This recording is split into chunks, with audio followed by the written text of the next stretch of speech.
Postal workers were on picket lines across the country, defying Parliament's back-to-work order. In Toronto, which handles 60% of the country's mail, pickets kept out fellow union members who wanted to go in this morning, but by this afternoon, police were allowing anyone through the lines. Still, most stayed out. Estimates vary from 80 to 95% off the job across Canada. Workers feel the big issue is the right to strike.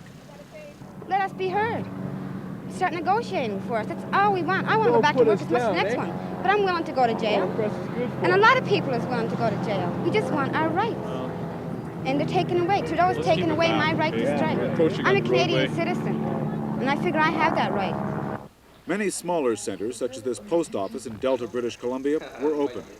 But even if you could post a letter or parcel, it didn't do much good, since it would eventually hit a log jam at one of the big centres. It was the same story at other big cities across the country. In Calgary, mail service was all but halted, as most workers stayed off the job or on the picket lines. In Montreal, police were on hand this morning to help some workers get to the job. But as elsewhere in Canada, the postal workers are bitter, and almost all of them stayed out. They're angry they've been ordered back to work. Anytime you have people taking the right, the government taking the right to strike, there's something wrong. We don't live anymore in a democratic system. And there were pickets in St. John's, Newfoundland, who said that no, they couldn't afford to pay the fines that might be imposed for staying off, but they felt they had no other choice.